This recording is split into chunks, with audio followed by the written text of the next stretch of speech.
Sahabat inspirasi, pernahkah kamu berada di ambang maut dan tiba-tiba seseorang datang menyelamatkanmu, lalu menghilang begitu saja?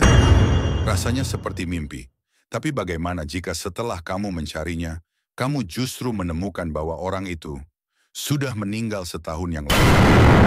Inilah kisah nyata yang kami angkat hari ini di Narasi Inspiratif Official. Sebuah cerita yang tak hanya menggugah hati, tapi juga menyisakan misteri yang tak bisa dijelaskan dengan logika.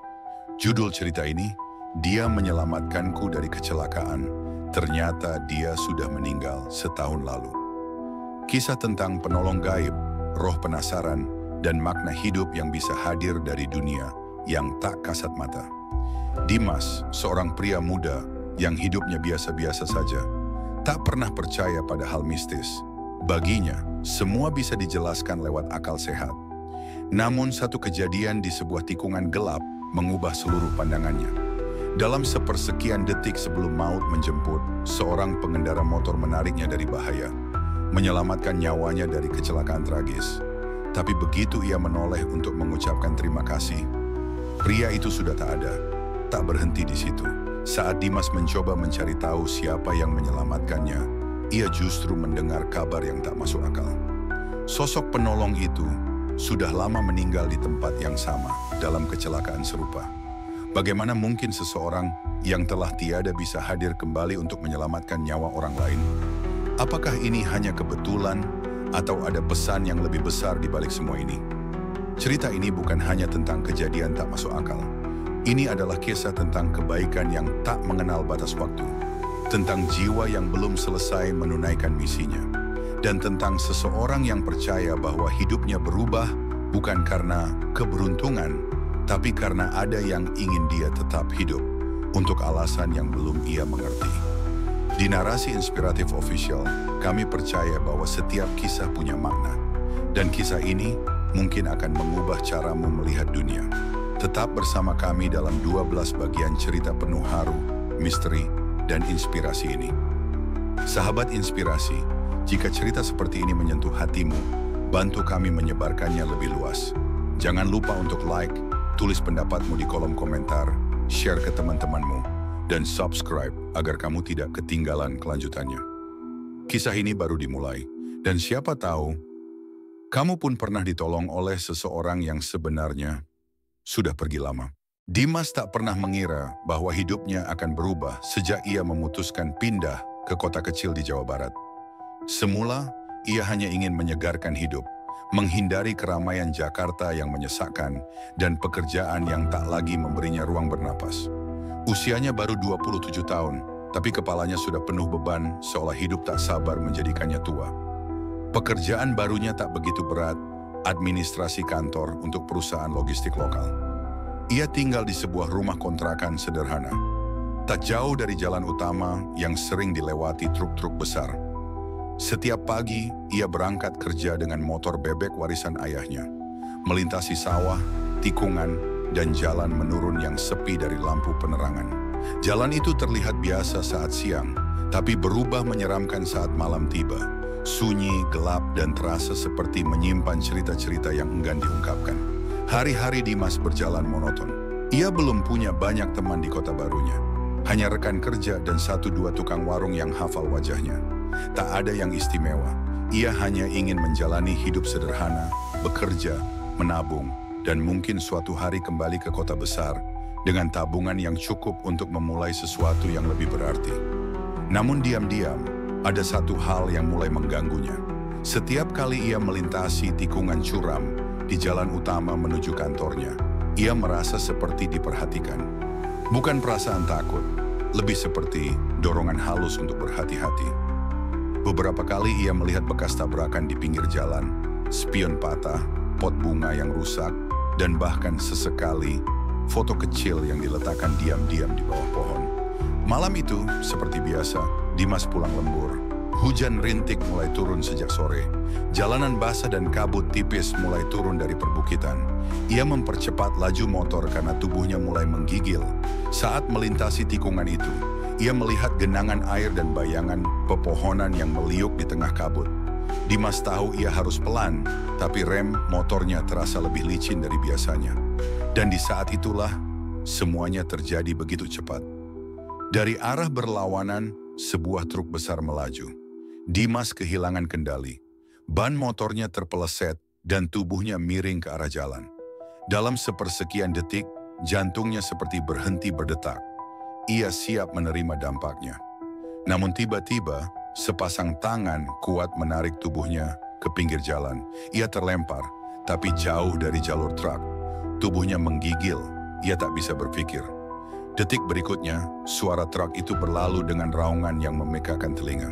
Dimas mencoba duduk, lalu ia menoleh, mencari sosok yang menyelamatkannya. Tak ada siapa-siapa, hanya kabut tipis, hujan rintik, dan suara malam yang seolah tak peduli pada apa yang baru saja terjadi. Jalan kosong, tak ada lampu motor, tak ada jejak ban, tak ada tanda bahwa seseorang baru saja berada di situ. Ia terduduk lama di pinggir jalan, antara syok dan heran. Dalam hatinya, ia hanya bisa mengucap satu kalimat, "Siapa yang menyelamatkanku?" Pertanyaan itu mengikutinya sampai ke rumah malam itu. Bahkan saat ia merebahkan tubuh di tempat tidur, rasa aneh itu tak hilang. Ada sesuatu yang tak masuk akal, dan itu lebih menakutkan daripada kecelakaan itu sendiri. Dan tanpa ia sadari, malam itu menjadi awal dari sesuatu yang lebih besar, lebih dalam, dan jauh lebih sulit dijelaskan. Apa yang akan Dimas temukan jika ia mulai mencari sosok misterius itu? Dan benarkah seseorang bisa kembali hanya untuk menyelamatkan satu nyawa yang belum waktunya pergi? Sejak malam itu, hidup Dimas tidak lagi sama. Bukan karena luka atau trauma dari nyaris celaka, tapi karena rasa ingin tahu yang terus mengusik pikirannya. Siapa pria yang menarik tubuhnya dari bahaya? Kenapa dia muncul secepat itu, lalu menghilang begitu saja, seperti kabut malam? Dimas tahu ia tak bisa tinggal diam. Ia memutuskan untuk kembali ke lokasi kejadian keesokan harinya. Saat pagi menjelang dan sinar matahari menembus pepohonan, tikungan itu tampak biasa saja, seperti jalan desa pada umumnya. Namun ada sesuatu yang membuatnya merinding. Di bawah pohon besar dekat titik ia jatuh semalam, ada sebuah papan kecil. Lusuh, agak tertutup semak, namun cukup jelas terbaca. Dalam kenangan Arif Hidayat 1995 sampai 2022, Dimas terdiam. Ia merasa pernah mendengar nama itu. Ia mendekat, menyentuh papan kayu yang mulai lapuk. Di bawahnya ada foto seorang pemuda memakai jaket motor. Wajahnya tenang, matanya tajam, dan senyumnya menyiratkan semacam kebaikan yang tulus. Itu dia. Itu wajah yang samar-samar Dimas lihat dalam kilatan cahaya lampu truk semalam. Itu wajah yang ia cari. Namun bagaimana mungkin? Ia memotret papan peringatan itu lalu berkeliling ke warung terdekat. Warung kayu yang dijaga oleh seorang ibu paruhbaya bernama Bu Nani yang sudah hafal dengan jalanan sepi itu. Setelah basa-basi sebentar, Dimas mengangkat ponselnya dan menunjukkan foto pria yang ia duga sebagai penyelamatnya. Bu Nani hanya terdiam. Lalu wajahnya berubah pelan-pelan. Ia menarik napas panjang sebelum berkata pelan, "Itu Arif. Dia meninggal tahun lalu. Ditabrak truk di tempat yang sama." Kata-kata itu menggema di kepala Dimas seperti suara kosong dalam ruangan besar. Ia mencoba memastikan, bertanya ulang, menyebutkan peristiwa semalam. Tapi Bu Nani hanya menggeleng pelan. "Nak, kamu pasti salah lihat. Banyak yang bilang kadang merasa ditolong di tikungan situ, tapi Arif sudah lama pergi. Jenazahnya kami temukan di bawah pohon besar itu." Dimas tak tahu harus berkata apa. Dunia yang semula penuh logika kini terasa retak di ujung pikirannya. Ia bukan hanya diselamatkan seseorang yang misterius, ia diselamatkan oleh seseorang yang sudah tidak hidup. Sejak hari itu Dimas tak bisa tidur nyenyak. Setiap kali memejamkan mata, ia melihat wajah itu. Senyum tenang, jaket lusuh, tatapan mata penuh peringatan. Ia mulai mencari lebih jauh, menyusuri akun media sosial lama, forum lokal, hingga mendatangi bengkel tempat Arif dulu sering nongkrong. Dan dari tiap potongan informasi yang ia kumpulkan, satu hal jadi jelas. Arif memang dikenal sebagai pemuda baik hati. Ia sering membantu warga sekitar jika ada motor mogok. Bahkan pernah menyelamatkan anak kecil yang hampir terseret selokan saat hujan besar. Semua orang punya cerita tentang kebaikan Arif. Tapi yang membuat dada Dimas makin sesak adalah ini. Hampir semua cerita tentang Arif berakhir dengan satu kalimat serupa. Andai saja dia masih hidup, dia pasti tetap menolong siapapun yang membutuhkan. Tapi bagaimana jika Arif memang masih melakukannya? Pertanyaan itu menumbuhkan sebuah keyakinan baru dalam hati Dimas. Apa yang terjadi padanya malam itu bukan halusinasi, itu nyata. Dan jika benar Arif menyelamatkannya dari kecelakaan, maka ia berutang nyawa pada seseorang yang bahkan tak bisa lagi disentuh dunia ini. Namun ada satu hal yang belum ia pahami. Kenapa dirinya? Mengapa Arif kembali hanya untuk menolong orang asing seperti Dimas? Dan lebih dari itu, apakah ini benar-benar berakhir atau justru baru dimulai? Dimas semakin tenggelam dalam pusaran misteri yang tak bisa dijelaskan. Hari-harinya terasa hampa, bukan karena rutinitas, tapi karena pikirannya tak pernah benar-benar tenang. Ia terus bertanya, mengapa Arif muncul hanya untuk menolongnya? Apakah itu kebetulan spiritual? Ataukah ada sesuatu yang lebih dalam? Setiap pagi saat ia melintasi tikungan itu, matanya otomatis mencari sosok itu.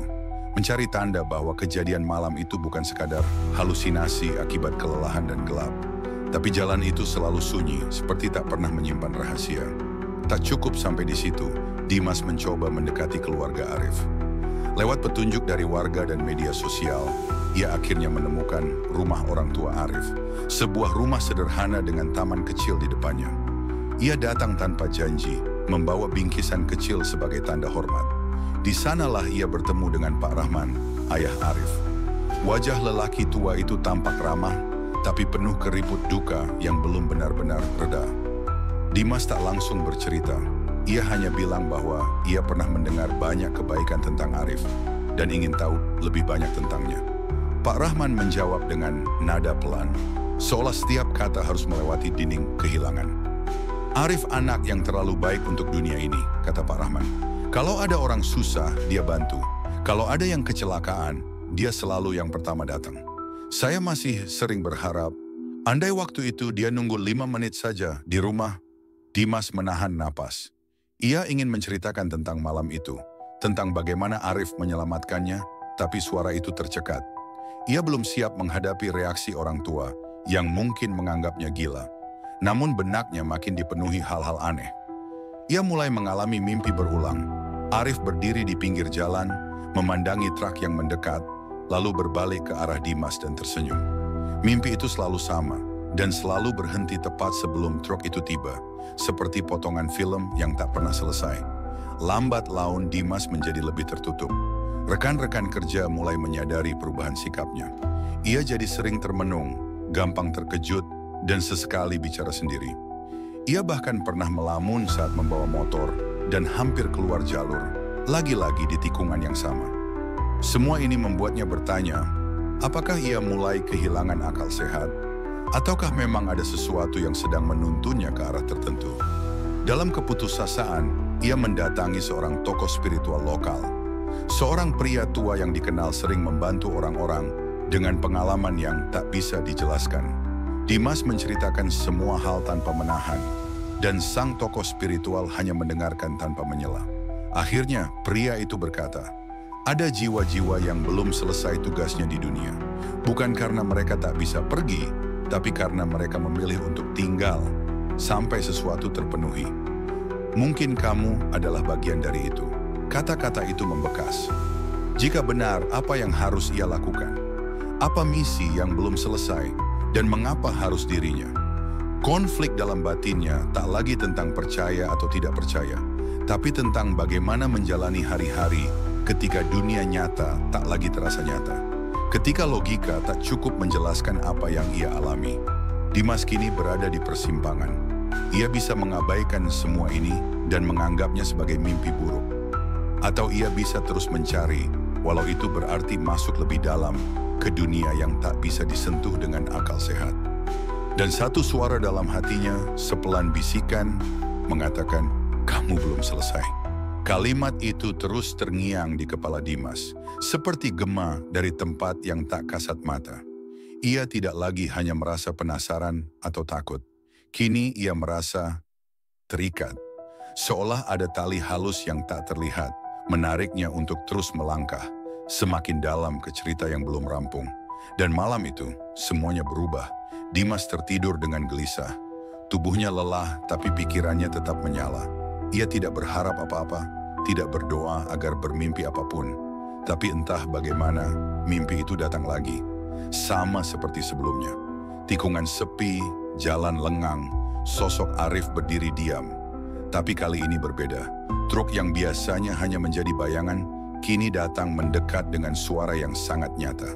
Ban menggesek aspal, lampu menyilaukan, angin berdesir cepat.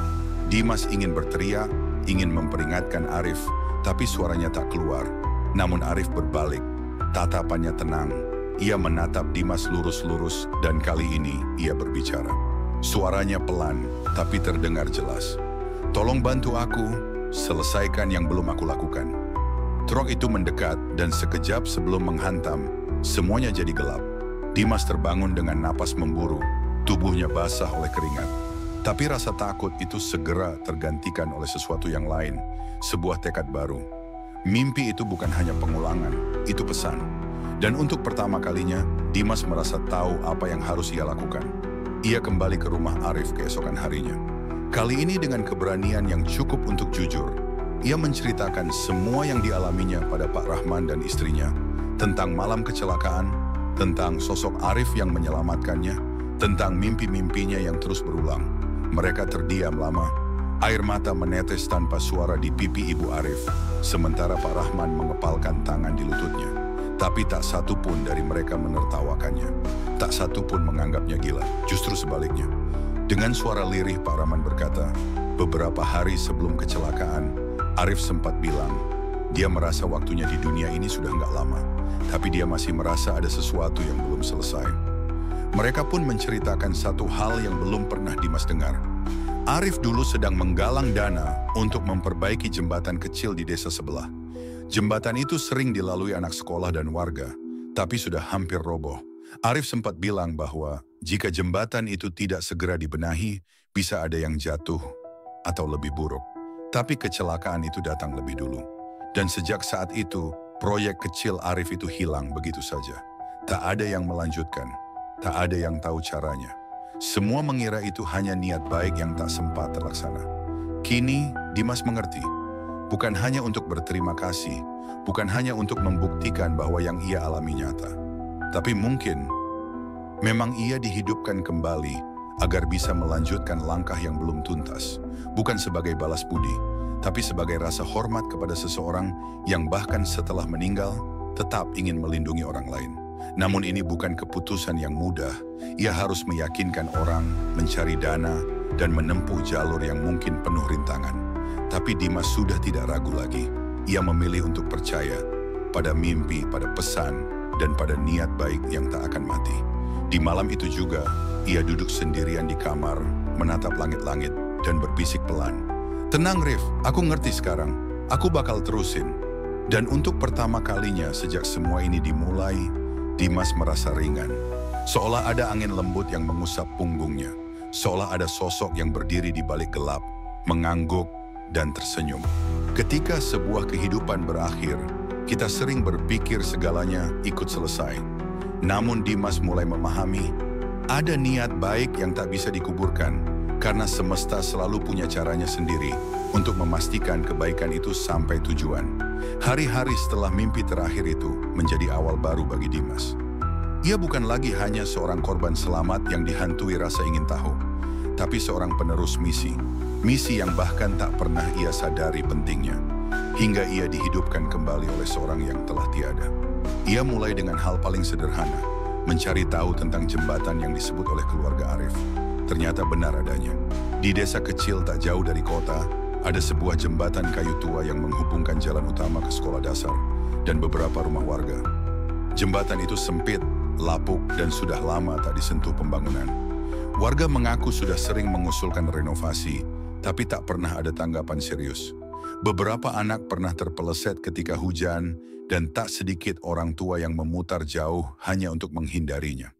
Dimas tahu, ini bukan sekadar soal memperbaiki jembatan. Ini tentang menyambung kembali harapan yang sempat tertinggal. Dan lebih dari itu, ini tentang membuktikan bahwa niat baik seseorang yang telah tiada masih bisa hidup lewat tangan orang lain. Ia mulai membuat penggalangan dana secara daring. Awalnya, hanya beberapa teman dan keluarga yang mengetahui. Ia menuliskan cerita dengan jujur, bukan tentang hantu atau mimpi, tapi tentang seorang pemuda bernama Arif yang dulunya bercita-cita memperbaiki jembatan demi keselamatan orang lain. Dan kini, cita-cita itu diteruskan oleh seseorang yang nyaris diselamatkannya dari kematian. Respons awal biasa saja, tak banyak yang tertarik. Tapi Dimas tak berhenti. Ia datangi satu persatu komunitas, berbicara dengan LSM lokal, bahkan membuat video pendek yang menceritakan siapa Arif sebenarnya. Video itu perlahan viral, bukan karena sensasi tapi karena ketulusan. Orang-orang mulai menyumbang, tidak besar tapi cukup untuk memulai. Selama proses itu, Dimas juga mendekatkan diri dengan keluarga Arif. Mereka jadi seperti keluarga keduanya. Di balik air mata, ada rasa hangat yang tumbuh perlahan. Mereka tak lagi merasa kehilangan semata, karena mereka tahu ada orang lain yang melanjutkan apa yang ditinggalkan Arif. Namun di balik semua harapan itu, tak semua berjalan mulus. Beberapa pihak mempertanyakan niat Dimas. Ada yang mencibir bahwa ini hanya cara mencari perhatian. Bahkan ada yang mencoba menyabotase kampanye donasi daringnya. Dimas sempat goyah. Ia mempertanyakan kembali semuanya. Apakah ini benar-benar misi spiritual atau sekadar ambisi yang dibungkus alasan mulia? Namun malam itu, saat ia terlelap kelelahan, sebuah mimpi singkat datang. Hanya satu adegan. Arif berdiri di atas jembatan, kali ini dengan pakaian yang bersih, wajahnya damai. Ia menatap Dimas dan memberi anggukan kecil, lalu membalikkan badan dan berjalan menyeberang ke seberang. Dan Dimas tahu, ia tidak sendiri. Ia terbangun dengan dada yang hangat. Semua keraguan seolah larut bersama embun pagi. Ia kembali bekerja lebih keras dari sebelumnya. Dengan tekad, ia yakin bahwa tak satu pun kebaikan akan sia-sia. Bahkan jika dunia tidak melihatnya, semesta mencatatnya. Pekerjaan fisik mulai dilakukan. Ia membantu warga memotong kayu, menggali tanah, menyusun batu penyangga. Ia bukan insinyur, bukan pula aktivis, tapi ia hadir. Dan kehadiran itu, dalam bentuk sekecil apapun, memberi nyawa pada harapan yang sempat mati suri. Ketika jembatan itu mulai berbentuk, ia terdiam di ujungnya, menatap aliran sungai di bawah.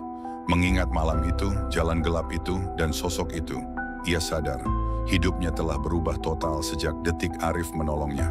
Dan kini, ia tidak lagi ingin mencari siapa Arif sebenarnya. Ia sudah tahu, Arif adalah jiwa yang memilih tetap tinggal, agar satu hal terakhir bisa selesai. Dan lewat jembatan ini, Dimas tahu, perjalanan itu belum berakhir, tapi akhirnya berjalan ke arah yang benar. Jalan menuju kebaikan tak pernah benar-benar lurus. Selalu ada kelokan, kerikil, bahkan jurang yang tersembunyi di balik niat terbaik. Dimas pikir, setelah jembatan mulai dibangun dan dukungan mulai mengalir, segalanya akan berjalan lebih mudah. Tapi kenyataannya tidak demikian. Hari itu, sebuah unggahan muncul di media sosial. Seseorang menuduh kampanye Dimas sebagai penipuan. Mereka menyebarkan tangkapan layar yang mengarah pada data diri palsu. Klaim bahwa semua ini adalah cerita fiktif demi konten viral. Bahkan ada yang menyebar bahwa Dimas sengaja memanfaatkan nama orang yang sudah meninggal demi keuntungan pribadi. Komentar bermunculan, beberapa membelanya. Tapi banyak juga yang menyalahkan, menuduhnya sebagai pencari simpati, pembohong, manipulatif. Dan Dimas untuk pertama kalinya sejak memulai perjalanan ini, mulai bertanya dalam hati, apa aku terlalu naif? Ia duduk sendirian di ruang tamu rumah Arif. Di seberangnya Pak Rahman menatap layar ponselnya yang menampilkan komentar-komentar pedas. Suasana sunyi, hanya terdengar detak jam dinding dan suara kipas angin tua yang berderit pelan. Ibu Arif menunduk, air mata menetes diam-diam. Dimas merasa bersalah, bukan hanya karena fitnah yang menyerangnya, tapi karena rasa percaya dua orang tua itu kini ikut terguncang. Apa yang awalnya jadi jalan untuk menghormati anak mereka, kini jadi bahan pergunjingan. Ia mempertimbangkan untuk menyerah, untuk menutup semua kampanye, menghentikan pembangunan, menghilang saja. Tapi malam itu hujan turun deras. Dan sesuatu dalam hujan itu membangkitkan memori lama. Ia teringat momen saat Arif menyelamatkannya di tengah malam hujan, saat dirinya nyaris dilindas truk. Kenangan itu datang tanpa suara, tapi begitu nyata. Rasa takut, rasa syukur, dan rasa hangat dari tangan yang menariknya menjauh dari maut. Kalau dulu Arif bisa menyelamatkanku tanpa peduli siapa aku, kenapa aku sekarang ragu untuk menyelesaikan ini? Hanya karena orang tak percaya padaku? Esok paginya, Dimas membuat keputusan yang sederhana namun besar. Ia tidak akan menjawab fitnah itu dengan marah. Ia akan menjawab dengan tindakan. Ia unggah video yang memperlihatkan proses pembangunan jembatan, testimoni warga yang terbantu, serta kisah nyata keluarga Arif yang mendukungnya penuh. Ia tidak menjual kisah mistis. Ia tidak membela diri secara frontal. Ia hanya menunjukkan bahwa apapun niat buruk orang tak bisa memadamkan kebenaran yang bersumber dari niat tulus. Beberapa hari kemudian, tanggapan mulai membaik. Beberapa pihak yang dulu menyerangnya mulai menghapus komentar. Bahkan salah satu media lokal mengangkat kisah pembangunan jembatan itu sebagai bentuk inisiatif warga untuk keselamatan desa. Namun luka tetap tertinggal. Rasa ragu yang sempat hadir itu tidak serta-merta hilang. Dimas mulai menyadari bahwa perjuangan ini bukan hanya soal menyelesaikan misi Arif, tapi juga soal membuktikan kepada dirinya sendiri bahwa kebaikan sekecil apapun layak diperjuangkan sampai akhir. Dan di sela-sela pekerjaan pembangunan yang belum selesai, Dimas mendapati satu hal baru yang selama ini tersembunyi. Dirinya berubah. Ia bukan lagi orang yang pasif dan takut mengambil risiko. Ia mulai percaya bahwa hidupnya kini punya tujuan yang lebih dalam. Suatu sore, saat matahari mulai condong ke barat, ia berdiri di atas pondasi jembatan yang masih setengah jadi. Angin menerpa wajahnya, membawa aroma tanah dan air yang segar. Sejenak ia menutup mata, dan entah dari mana datangnya, ia merasa seseorang berdiri di sampingnya. Tak bersuara, tak terlihat, tapi terasa. Mungkin itulah bentuk dukungan dari alam lain yang tak perlu tepuk tangan atau pengakuan. Cukup sebuah kehadiran yang tak kasat mata, tapi membuat langkah terasa lebih ringan. Karena bagi Dimas, perjuangan ini bukan lagi soal membayar utang budi, tapi soal meneruskan cahaya agar tak padam di tengah gelap. Hari-hari berikutnya adalah ujian paling sunyi bagi Dimas. Bukan karena fitnah, bukan pula karena dana yang kembali seret, tapi karena tubuh dan batinnya mulai lelah, sungguh lelah. Seperti seseorang yang terus berjalan di tengah kabut, tak yakin apakah langkahnya membawa perubahan atau justru hanya menghabiskan tenaga untuk sesuatu yang tak pernah akan selesai. Pembangunan jembatan sempat berhenti. Kayu pengganti dari donatur lokal tertahan di pelabuhan. Beberapa sukarelawan mulai jarang datang karena kesibukan masing-masing. Dan yang paling menyakitkan, Pak Rahman, ayah Arif, jatuh sakit. Tubuh tuanya tak sanggup lagi menahan kelelahan dan tekanan emosi yang terus menumpuk sejak kabar buruk beredar. Dimas menjenguknya beberapa kali di rumah sakit. Dalam sunyi ia duduk di samping ranjang, menggenggam tangan lelaki yang dulu dengan suara berat berkata, "Kalau kamu merasa Arif memintamu meneruskan niatnya, jangan kamu abaikan." Kini Dimas justru merasa seolah dia yang mengabaikan semuanya. Tak ada kemajuan berarti, tak ada dukungan baru. Tak ada kepastian kapan jembatan itu akan selesai. Yang tersisa hanyalah rasa hampa, rasa bersalah, dan pertanyaan, masih pantaskah aku melanjutkan ini? Dalam keterpurukan itu, ia menarik diri. Ia kembali ke kamar kos yang dulu sempat ia tinggalkan sejak mulai sibuk dengan proyek jembatan. Duduk memandangi dinding kosong, ia mulai meragukan setiap keputusan yang ia buat. Ia bahkan berpikir untuk menulis pernyataan mundur, meninggalkan semuanya, melupakan kisah Arif, dan memulai hidup seperti orang lain, biasa-biasa saja. Tapi malam itu, ia membuka sebuah kotak kecil yang dulu diberi oleh Ibu Arif. Di dalamnya ada beberapa barang milik almarhum, buku tulis berisi catatan tangan, kartu mahasiswa, dan sebuah foto kecil. Foto Arif tersenyum di tengah sekumpulan anak-anak kecil di desa tempat jembatan itu berada. Di balik foto itu ada tulisan tangan. "Jika aku mati sebelum aku bisa membangun jembatan ini, semoga ada orang yang meneruskannya. Bukan demi aku, tapi demi mereka yang harus melewatinya setiap hari. Dimas mematung, jemarinya gemetar. Tulisan itu seperti suara dari masa lalu yang kini menampar kesadarannya. Arif tidak pernah memaksa siapapun, tapi harapannya begitu nyata. Tulus, tidak egois, ia hanya ingin anak-anak kecil itu selamat saat menyeberang. Hanya itu. Dan Dimas tahu, ia tidak bisa berhenti di sini. Paginya, ia kembali ke lokasi pembangunan. Sendirian, tak ada pekerja, tak ada warga. Tapi ia berdiri di atas tanah berlumpur itu, menatap fondasi jembatan yang mulai berlumut karena lama tak disentuh. Ia ambil alat, ia mulai membersihkan sendiri, membuang ranting, menyapu daun, menyusun ulang papan yang terbengkalai. Keringatnya bercampur debu, tapi langkah kecil itu, entah bagaimana, terasa seperti awal baru. Beberapa jam kemudian, seorang warga datang membantu, lalu satu lagi, dan satu lagi. Mereka tak berkata banyak. Mereka hanya ikut bekerja, seolah semesta diam-diam memanggil kembali siapa saja yang dulu percaya, tapi sempat hilang arah. Hari itu bukan hari penyelesaian, tapi hari kebangkitan. Hari ketika semangat yang sempat padam mulai menyala kembali, meski kecil, meski rapuh. Dimas berdiri di ujung jembatan yang belum rampung, tubuhnya lelah, tapi hatinya tenang. Ia sadar, mungkin ia tak sempurna dalam menyelesaikan ini. Tapi ia tidak sendiri, dan ia tidak menyerah. Karena kadang, yang paling dibutuhkan bukan hasil yang cepat, tapi seseorang yang cukup kuat untuk tetap bertahan ketika semuanya terasa ingin berhenti. Butuh waktu hampir 2 bulan setelah hari itu, tetapi perlahan segalanya mulai kembali bergerak. Bahan-bahan yang sempat tertahan akhirnya sampai. Bantuan tenaga dari mahasiswa, relawan lokal, dan bahkan warga desa sebelah mulai berdatangan kembali. Tanpa seremoni, tanpa sorotan kamera. Hanya tangan-tangan yang ingin bekerja dan hati-hati yang ingin menyambung harapan. Jembatan itu pun mulai membentuk wujudnya. Balok demi balok, tiang demi tiang.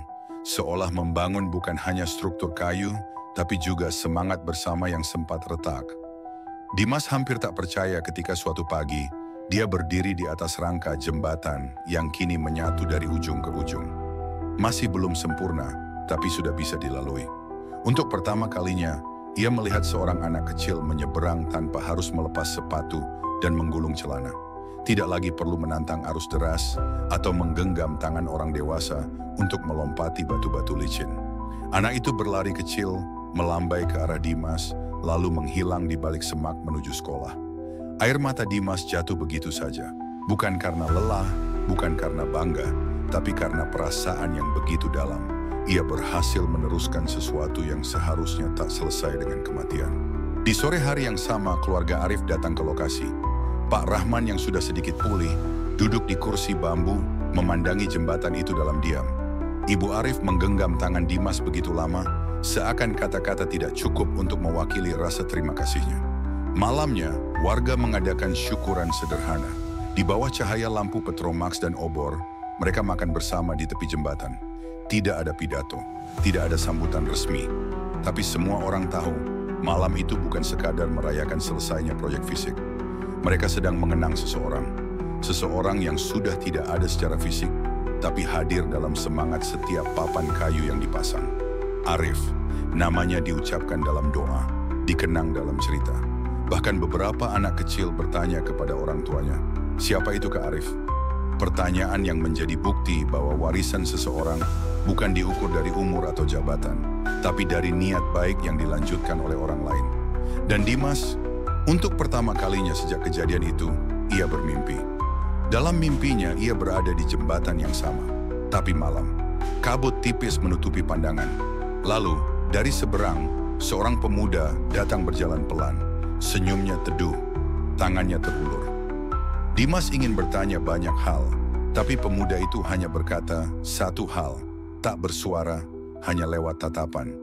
Terima kasih, lalu dia menghilang. Dimas terbangun dengan napas tenang. Tak ada rasa takut, hanya damai. Ia tahu, itu bukan sekadar mimpi. Itu adalah penanda bahwa kisah ini sudah mulai menemukan akhirnya. Tapi bukan berarti selesai, karena jembatan itu bukan hanya milik Arif, bukan milik Dimas, tapi milik siapa saja yang percaya bahwa satu tindakan kecil bisa menjadi penghubung antara yang hidup dan yang telah pergi. Dan dalam tiap langkah kaki yang melewati jembatan itu, Dimas tahu ada jiwa yang ikut berjalan bersama mereka. Malam itu, ketika semua mulai merasakan damai dari jembatan yang sudah bisa dilalui, Dimas menemukan sesuatu yang tak terduga.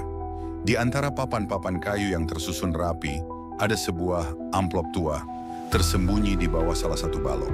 Amplop itu berdebu, tapi masih utuh. Ketika dibuka, di dalamnya terdapat sebuah surat yang ternyata ditulis sendiri oleh Arif sebelum kecelakaan yang merenggut nyawanya. Surat itu bukan hanya berisi harapan, tapi juga pesan yang dalam dan penuh makna.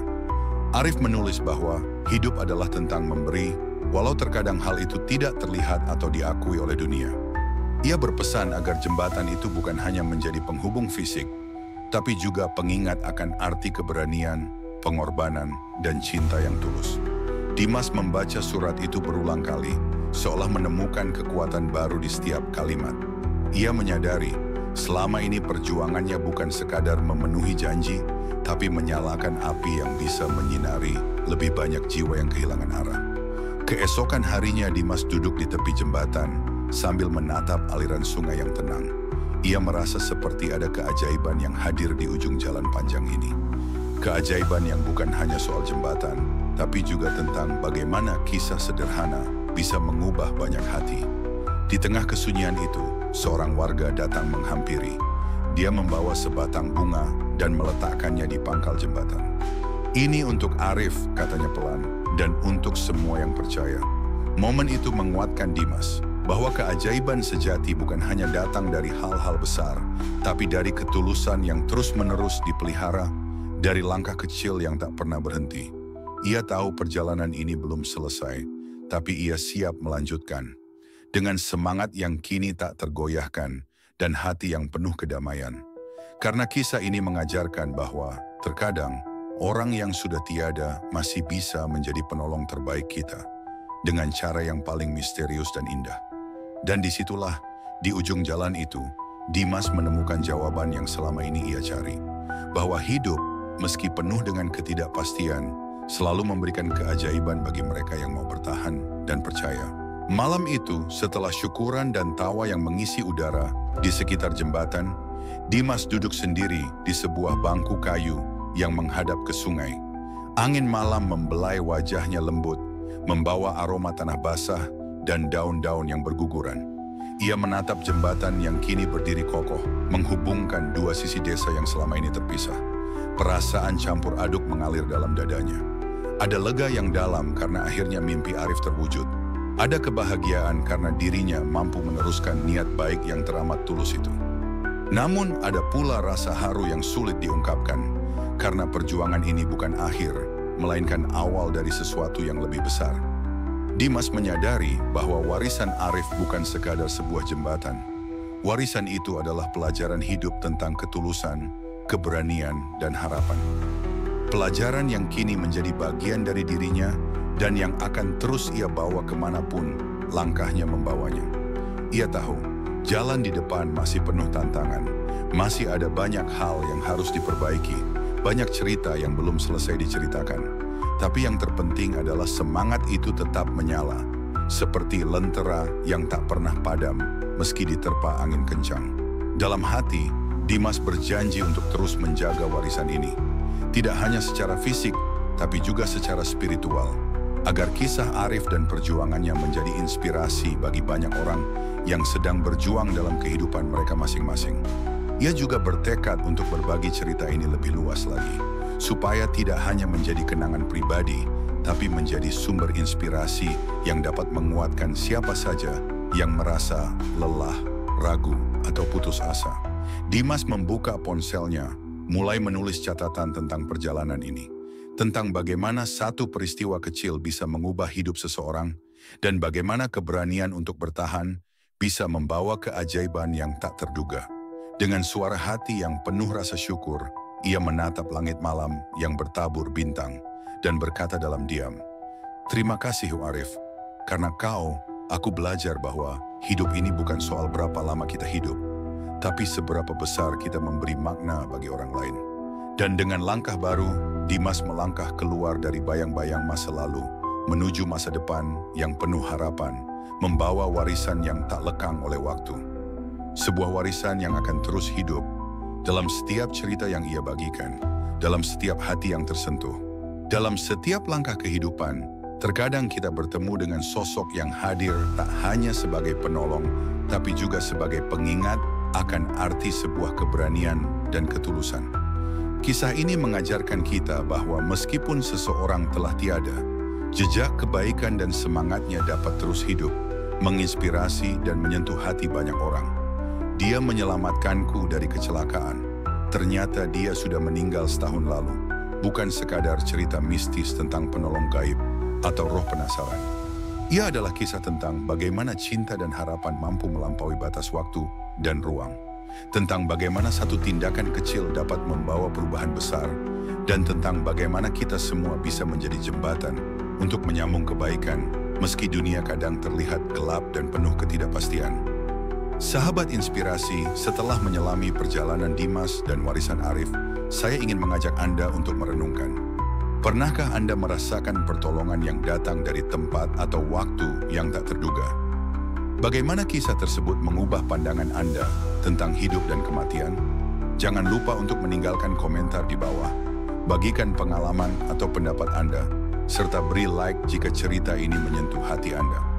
Jika Anda ingin terus mendapatkan kisah-kisah penuh makna seperti ini, jangan ragu untuk subscribe dan aktifkan lonceng notifikasi agar tidak ketinggalan cerita berikutnya. Terima kasih sudah bersama kami di Narasi Inspiratif Official, tempat di mana cerita hidup dan misteri bertemu untuk menginspirasi dan membangun harapan. Sampai jumpa di cerita selanjutnya, sahabat inspirasi. Tetaplah percaya bahwa dalam setiap kegelapan selalu ada cahaya yang menunggu untuk ditemukan.